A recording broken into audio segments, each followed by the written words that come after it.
They were neglecting, a colonel was sitting over there. He had two people waiting on him.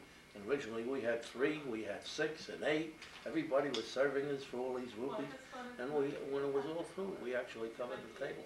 Yeah. You couldn't see the dishes or the forks or the knives or the serving plates or anything. It was all covered with rupees. How did you have so many rupees? Rupees were 30 cents. We got paid. No, but you wouldn't have so many small ones, would you? Oh, when you went to town, you had all 1 rupee Oh, notes yeah? because you're buying things on the street and everything. So we always had 1 rupee notes. A rupee, what to us was 30 cents. But I once visited a jute factory. Ever tell you about that? No. Well, anyhow, they flowed jute down the river. Big, tremendous bales or whatever, logs, whatever they were. And they tie them up. They'd float them down at night. They'd be there in the morning, just at the break of dawn. They tie them up with great big ropes. And then they take the ropes, they put them in the top floor. This factory was on a hill. Climb up the hill and they put the ropes through the front windows, out the back windows, and then gangs of men, hundreds of men would whoop, whoop, whoop, and it would take them the whole day to lift this stuff up to the top floor. Then it would be processed, come down, it would be manufactured, rope and different other things. Man working at that job for a whole week, and there were no hours, because the hours were when this load got to the top. You got at the top in 6 hours, you were through. You got at the top in 8 hours, 10 hours. As long as it took to get this up to the top floor, that was your day's work. They got 3 rupees a week. 3 rupees a week. A week. It's That like was their 90 pay. cents. That was their pay. And here we're covering the table with rupee notes. So you can see why everybody wanted the service. I see. So how long were you in Calcutta? Calcutta, I'd say about 6 months, 8 months, something like that. And then we flew over the hump to China, Kunming. The same unit that you were with? Same unit, right. So did you know at the beginning that it was going to go to India and then to China? No, we didn't know a thing. Even on board ship, when we left the West Coast, on board ship, we didn't know where we were going. Nobody would tell us. Wait, how did you get to the? You were in Texas, right? Texas. Well, we went by train to the West Coast with all our equipment and everything. But they didn't tell you until you got there that you were going to. When we were landing at we landed at Bombay, and until we landed at Bombay, we didn't know where we were. Where did we stop? We stopped someplace. Maybe at Hawaii. We stopped someplace to refuel or something, and they didn't even tell us where we were then.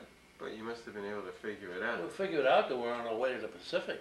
No, but you must have figured out that you were home. What? Didn't you get those sandals? Sandals we got on the way home in the Philippines. Yeah. But when you stopped in Hawaii, didn't you know it was Hawaii? Or?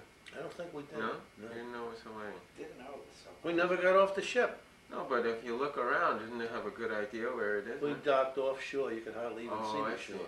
They sent tenders in, you know, and then oil and gas boats came alongside. They fueled us. We never even got close to the shore. So what kind of boat were you in when you were going? Oh, big troop ship. We had thousands of men on board. So where did you sleep on the ship? Well, yeah, they had bunks, 3 levels of bunks on board the ship. And we hit big, heavy storms. There were waves that came over the ship, high waves over the ship, and the ship was going rah, rah. And while it was going rah, rah, it was going this way too. And 90% of everybody was below decks, seasick, falling up. And I would tell you, when I was a young boy, I used to walk on a boardwalk in Rockaway.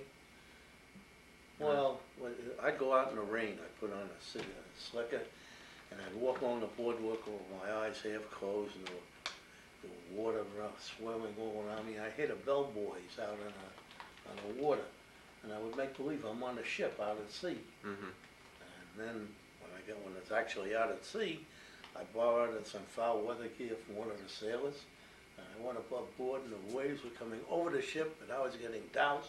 I was hanging on to this bar, you know, and I was a boy again on a boardwalk in Rockaway. But so when people were vomiting out on below, it must have stank. Terrible. It was terrible Yeah. because that made the guys that weren't sick. It was terrible. So you were on that boat for how long? Over a month. Over a month. Yeah. We had no escorts. This was a very fast ship, and we were zigzagging all the time. Mhm. They're changing course. They're going back again. They reversed. They went in circles. They went ahead. If there were any U-boats around, we were throwing off the wrong signals. Mhm. I see. So this was actually pretty dangerous to be going out on the ocean It there. was dangerous to be in uniform any place. No. You didn't go there with a guarantee, No, you know. I understand that, but you always said that when you saw very little action. No, that wasn't action. No, I understand, but I didn't realize it was so dangerous to be. Well, there was other dangerous. When I was in China, one time the provincial government of that district, they had all warlords. Under Chiang Kai-shek, there was no central government, and each warlord had his own little area, you know, that he controlled. Like in Somalia. Somalia, Mhm. each warlord had a lot of warlords, and the reason that they couldn't fight the Japanese, that Chiang Kai-shek supposedly had control of the army, but he didn't. Each warlord had control.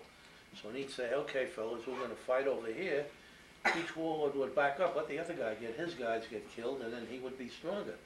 So, and then they started to have fights in between them.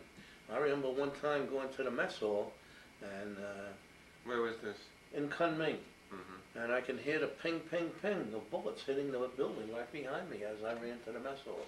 Mhm. And it wasn't enemy bullets. It was the bullets of these guys fighting among themselves. Mhm. So was anyone hurt in your unit? I don't remember. Not that I remember or saw, Mhm. but the bullets were flying. Mhm. I see. Yeah. So anyway, so you were staying in.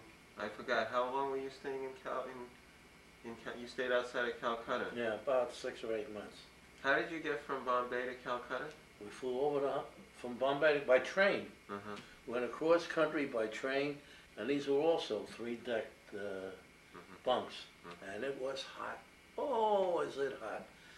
There were no showers, there were very little water. We had canteens for them and they'd refill them, but there was no water, no showers, no nothing. This took a few days. A few days just to go from Bombay Just to to Calcutta? go from Bombay to Calcutta by train. The train would stop at a station, and the people would get off and they'd sell things. So this was a regular commercial thing. It wasn't specifically for the army. It wasn't specifically for the army. Mhm. And this probably was deluxe accommodations because there were places to sleep. In other places, you remember, Yetta, we saw people on top of trains. When we've been in India since, there'd be a train coming along with passengers, and on the top, there could be 50 or 100 people on top of the train, traveling on top of the train itself. So that what we had, these cubby holes, three across, 3 high, those were probably the Pullman type accommodations that you get on an Indian train. So from Calcutta you went to India.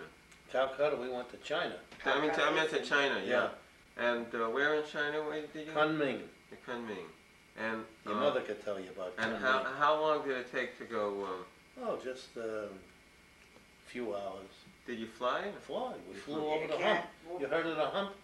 No. It's The Himalayas. The Himalayas. Yeah. So what kind of planes were you on?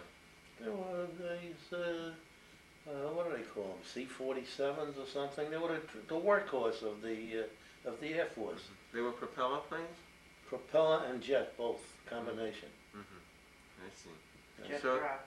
What? Jet Jet prop. prop. So how long did you spend in Kunming? No, just about a year and a half, 2 years. So you were there most of the time. Yeah. And what do you remember about Kunming? A lot of Did stuff. you take the shower there? Because you were Yeah, talking about yeah. showers. That's Tell where me the about your shower. Well, that came later, but all right, I'll tell you about the shower. I was in Kunming, and again, I had very good accommodations. We were in a finance office, and we eventually had air conditioning, and we wore clean uniforms, and it was really nice, you know, to stay there. That was a choice spot. Finance was choice to begin with, and if you were in China, this was one of the places to be. It was really good accommodations.